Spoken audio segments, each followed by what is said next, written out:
Yeah, the pony is bronze up front. The GT on the back is bronze. Very fancy. The 5.0. Yeah, the GT. Yeah, the GT. Yeah. For GT Garage Talk. For Gran Turismo. But that is And why... also GT Garage Talk. That is why GT Garage Talk is called GT Garage Talk. Yeah. Hey Gearheads, and welcome to Garage Talk. I'm Corey. I'm Holly. Right there is Tucker. Yep, that's me. And we are in a 2025 Ford Mustang GT Performance. And in this video, we'll tell you how this pony car fits our family of three, and maybe examine if maybe I should have kept my 2012 Camaro from before I met her. Stay tuned.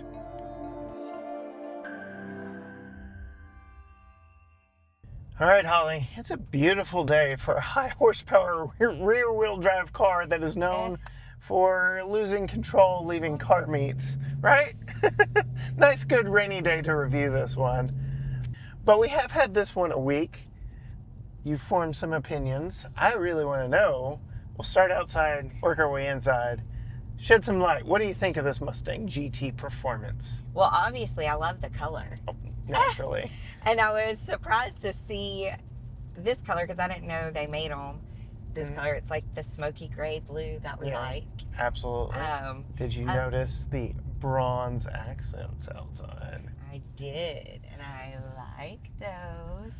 And they're on the tires too, right? Yeah, the wheels are bronze. The pony, wheels, yeah, not on the tires. Yeah, the pony is bronze up front. The GT on the back is bronze. Very fancy. Wait, The 5.0. Yeah, the GT. Yeah, the GT. Yeah. For GT Garage Talk. For Gran Turismo. But that is And why... also GT Garage Talk. That is why GT Garage Talk is called GT Garage Talk.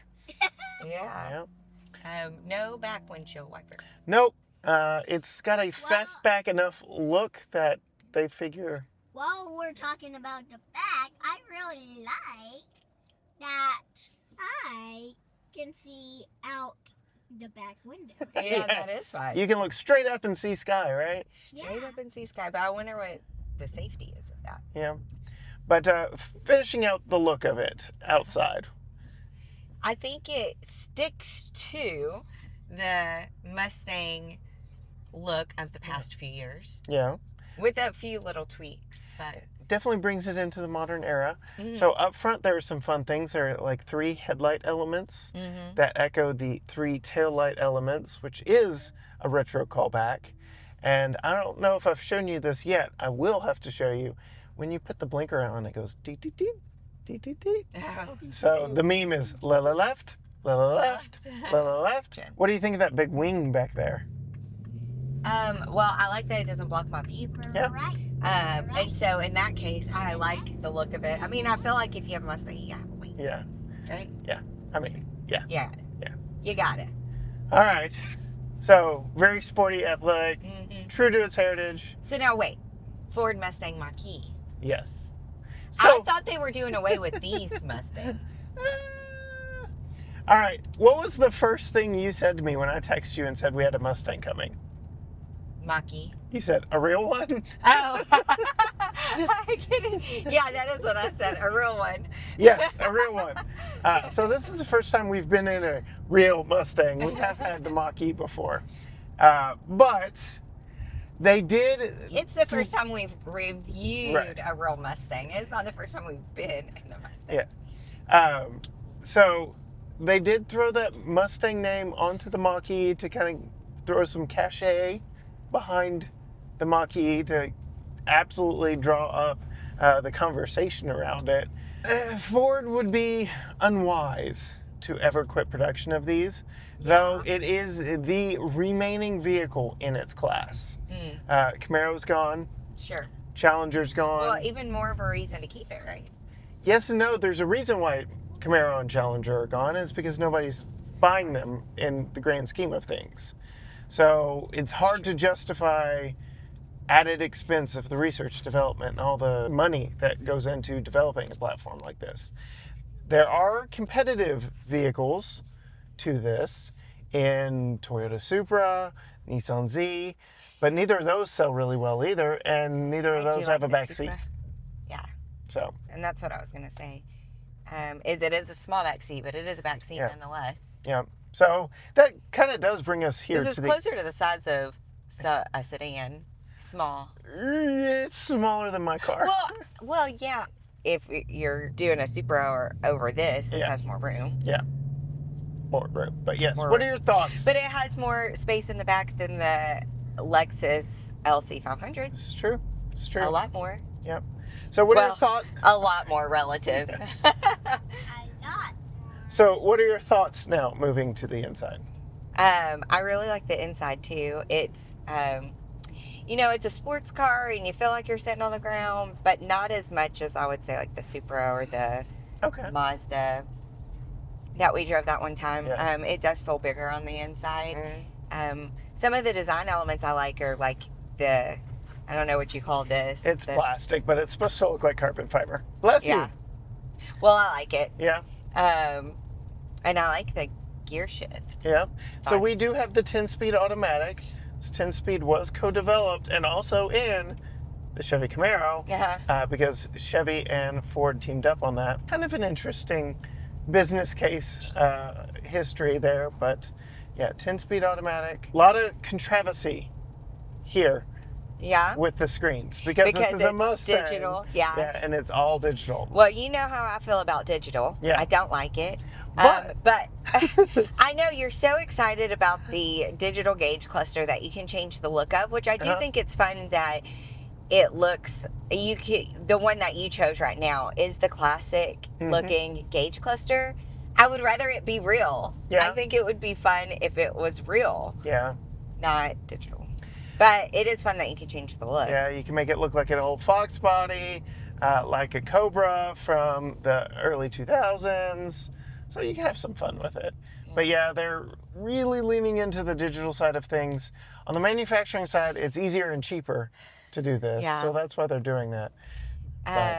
Customer-wise, I think you got it, right? Like, I feel like especially that would be platform that is dying off. If you're buying a 2024 or 2025 car and it doesn't, you can't hook up your Apple Car.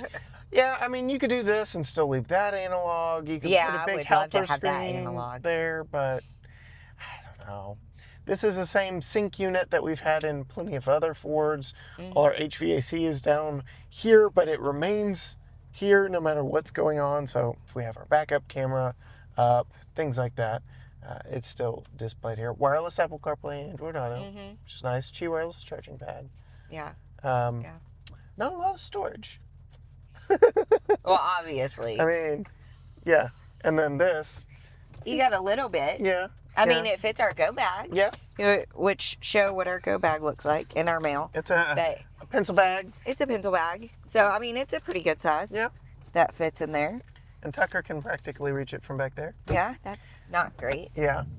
But just because we're so close together here, we're very intimate. We are very intimate. 2+2 seating, which... And I mean, I know you're going to talk about the car seat installation, but let's talk about it a little bit, that you can put a regular car seat in here. There are lower latch points, there are top tethers. So I'm taking a pause from my point of view child seat installation to truly embarrass myself on camera here, trying to climb in and install Tucker's child seat back here in the back. But first I want to talk about what it's like for adults. First, we've got these latches that are in the shape of the new Dark Horse logo back here on the backs of both front seats. Though they're both power sliding front seats, so all they do is tilt the seat forward, and then you've got to like reach around and slide the seat forward with the power motion switch here on the side if you really need more space. But let's go ahead and climb in. This is a 2+2 bucket seat, rear seat in the Mustang. And as I climb in, the butt pocket is a nice cozy place, but I've got literally no space for my head, no matter how I sit back here. Now, I did have a 2012 Camaro SS, and I did have 6+ foot people ride in the back from San Antonio here to Tyler, Texas, which is a good 5 to 8 hour drive, depending on situations. That's not happening here. I'm 5'10", and my head has no place to go. That is a problem. But if I were to sit back here, I've got decent amounts of leg room, so that's nothing to complain about.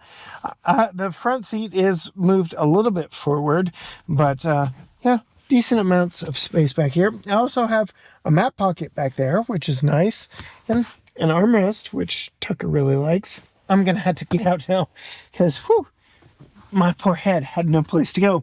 I will also note that we have a 50-50 split seat back here with nylon straps that release the seat backs, and they fold down to give you access into the trunk, so you can store longer items in here if need be. We also have our top tethers up here in the back window. I'm going to go ahead and leave that open. The lower latch points are hidden in the seat pocket and down here just above the seat bottom. So you do have access to those. Only 2 seats back here, only 2 places to put a child seat, but can I get my aging body out of the back of this Mustang? Whew. Yes, I can. Now bringing in Tucker's Graco Extended Fit child safety seat. It actually got in the car easier than I thought it would, but we'll get it in place. Now I'm climbing here to install it. You will notice Tucker was riding in his booster seat for the duration of the time we had this. That is by no accident.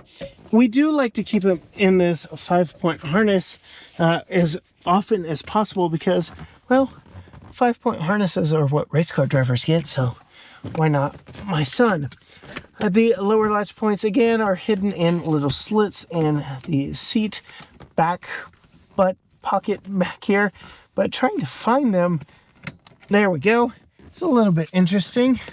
I'm going to be doing this one completely blind. Let's see. Can I get it? Maybe.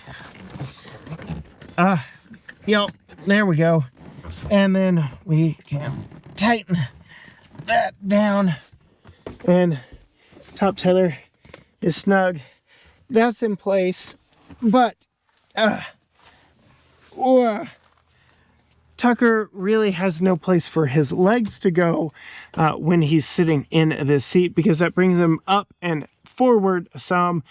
Yet another reason why we elected to go with the booster seat for while we had this vehicle. That is not to say if he weren't younger, smaller legs, he couldn't fit back here. You will also notice I didn't do a rear-facing car seat install because, well, I just don't want to torture myself that way. Sorry for the inconvenience, but for the most part, it was a little bit easier than I thought it would be because the toughest part is always trying to get the car seat in to back seats like this. But now let's go check out the trunk and see how much space is back there. As we come up to the back of the vehicle, you can see, yes, it is a sportback, fastback design, but we do get a traditional trunk. No lift back, lift gate here. And the trunk numbers back here, the overall space is quite on par with a compact sedan, though the opening is not. The compromised opening will limit how much stuff you get back here, though when you get stuff back here with that 50-50 split bench back seat, you can get some long items in if absolutely necessary. In addition to that, because we've got the GT Performance, we do not have a spare tire. We have a fix-a-flat kit and some storage areas, opportunities around where a spare tire would be underneath the load floor here. So decent additional space here in the back of the Mustang GT. We chose to do the booster seat. Tucker's big enough to be in a booster seat. Especially in this vehicle because regular car seats push him out like closer to me, so he would have no leg room. I would be in the dash, he would be in my back. It just, sure, it would be tough. It would be tough For him at this age. But I mean, most people aren't getting a Mustang with the intent of having 3 car seats in the back. Yeah. You better not be, because there are only 2 booty pockets back there, because those are very much booty pockets. But why don't we cut to rear seat discussion? There are some 2 holes right here next to me that I can stick my You know what? feel the air outside. You know what that's for? Oh. That backrest folds down. Yeah. So, This does? yeah. So you can. Well, not with you sitting not there. with you back there, but yes. Interesting storage situation in here. The numbers of the cargo space on this are very similar to the last two compact sedans that we had, but very tiny opening, very shallow. I don't see how the numbers are nearly equivalent. No. It seems just so much more tiny back there. Yeah. All right. We're turning on the historic brick streets of downtown Tyler, Texas in a sports car. Mm-hmm. Tucker, how's your wobbly head? It's a lot wobbly. A lot wobbly. Yeah, it's a little stiff. Yes. Um, Here but comes the big one. Let's It's see. really hard. That's not because too bad. my nose. Honestly, I expected it to be a little rougher. Yeah. It is stiff, but it's not the worst we've been in. Nope. It's not unbearable. It's not unbearable. We're about to go over some decommissioned railroad tracks here. That's broken pavement. Here's railroad tracks. I mean, we have been in worse. Yeah. And this is a sports car that can do all kinds of fun stuff.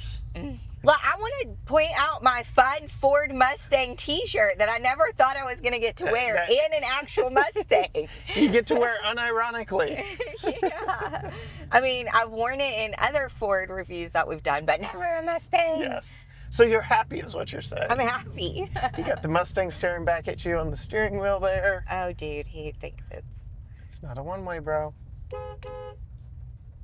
Dude. It's not a one-way street. All right, now we've gotten to the driving portion. What does Holly think about driving? My major complaint with it is it's hard to get it up and down our driveway. And now that's a personal complaint. That is not a Very unique widespread to us, complaint. We have a very steep driveway, and this is low and has a lip, kind of. It gets up fine without scraping, but the limited slip differential definitely comes in handy because we kind of twist it to where one wheel will spin and so. Yeah, I mean, you can get it in and out without scraping. The issue is you got to leave 15 minutes before you want to leave because you're not zipping out of the driveway. Yeah, we had the same problem You gotta go slow with the Audi RS6 Avant that I loved so much. Yeah, we have that problem with a lot of Yeah. short cars. I've really enjoyed driving the Mustang. Yeah. It is loud. And Which people like, except that's not my preference. we can make it even louder. So you Wait, is it fake? It is not fake. There are mechanical baffles in the exhaust. This has the updated exhaust. So we have 4 different exhaust modes. We're on normal. There's sport and track, which really opens it up, makes it the loudest. We can also make it a little bit quieter. Oh. Quiet exhaust is on, so there's some mechanical parts that move back there. And now it's not quite as loud, but it's also not quite as cool. You get a Mustang for its personality, and that's part of the personality, right? Sure, yes. I mean, it is. That is just not my driving style. And I think that's okay. I'm embracing that about me. I prefer a quiet car. I don't want, like, people looking at me because my car is loud. I know other people do want that. Yes. I would rather people look at me because the color is fun or The bronze wheels. the bronze wheels, but not because it's loud. But I do want a little noise, so turn it back on the normal. Okay. See? Well, if you're in a Mustang. Yeah. You've got a lot of stuff in here, like your auxiliary gauges. You could do track apps. You could change the color of the ambient lighting. You can change the cluster theme. Like I said, we could go to the Fox body. We could go to the old Cobra. We could just do the sport gauges, which probably more modern and up to date. So you have your digital. Boring. But with no. Yeah, just leave it there. With no head-up display, that's like the easiest to quick glance at. Mm-hmm. So there is that. But yeah, How's the power been? Well, the power, of course, has been good. Yes. Yeah. How's the steering? Steering is on the tighter side, but not bad. Yeah. Yeah, I've enjoyed driving it. It feels wider. It feels very big in here. Yeah. Cybertruck. But yeah, I like it. I've enjoyed driving it around. Yeah. How's the visibility? Well, we just had an issue with visibility. Yeah. With this guy right here. You Good do have old a chunky nice pillars. big window out the back, but these pillars have given me a little bit of a blind spot. Yeah. And then nice big windows here. No sunroof. Yeah. No sunroof on this one. It can be optioned, or you can just get convertible. Yeah. And then you've got I would wide get open convertible. skies. Not on a day like today, though. Not on a day like today. All right, so we do have some luxuries in here. We've got 3-person memory driver's seat over there. That's nice. I've got a power sliding, but not a power reclining passenger seat over here. There are latches on the backs of both front seats to climb in the back. Little straps here. here. It has been really easy to move the seat down and back for Tucker. Yeah. Yeah, it's only 2 doors. Yeah. But a back seat. Yeah. Fuel economy, not great. Oh no. 14.7 in our time with it so far. The EPA rates it at 16 city, 24 highway, 19 combined. It requires premium fuel to get the most out of that 5.0 V8. It has a 16-gallon tank. So you have to have premium fuel. Yeah. Ooh. Yeah. So that's something to factor into ongoing expenses.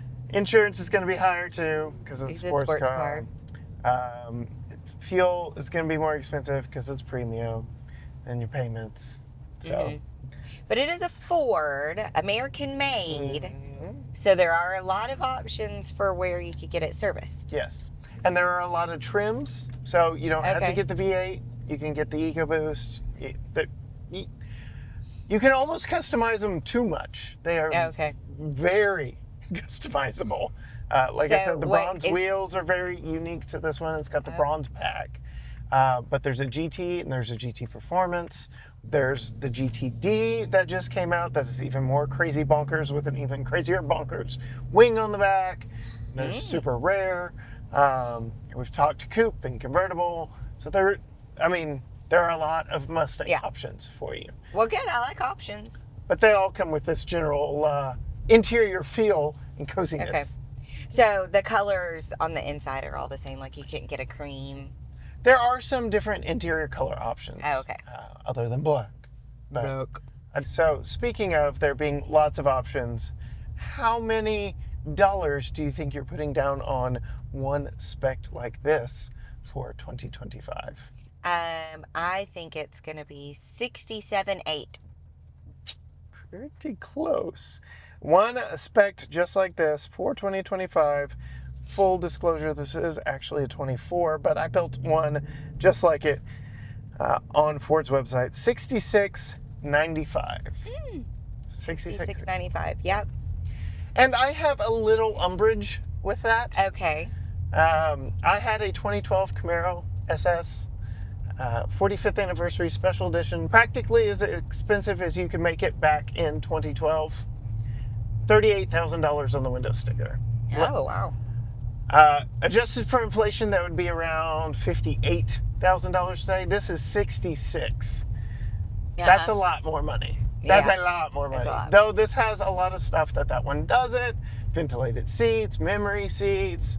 3-person memory. Yeah, more performance, some more luxuries. But yeah, you get what you get. But I feel like inflation is really ramped up here on this segment, and another reason why Camaro's gone and Challenger's gone. Yeah. So. Yeah. Because of the inflation. Yeah. Because just how expensive these are. Takes too much to I mean, relatively speaking, like you should be able to get a loaded Camaro or a loaded Mustang for just under $60,000 based on my 2012 experience, and I just remember how expensive that was. Yeah. When I bought that. Yeah. So. Yeah. Yeah. So does this work for our family of 3? No. Yeah. Pony car. Not as a main car. Yeah. pony car is going to be a tough sell. Which we're not rich enough for just a fun car. This is true. But, so, yeah, this would be a tough sell for us, although it is a lot of fun. Yeah. But you could help us out on that journey by following along with us. So you can go find Holly and all her stuff on Facebook and Instagram at Female Consumer. Tucker has his own YouTube channel now at Tucker's Talk, Yes. which we'll put down in the link below. And then you can find all things GT Garage Talk at GT Garage Talk, Facebook, Instagram, X, TikTok, Threads, YouTube, you name it. Everything is at GT Garage Talk, or you can go to gtgaragetalk.com. But we're going to take this pony car out and about a little more in the rain today. Until next time, gearheads. Bye.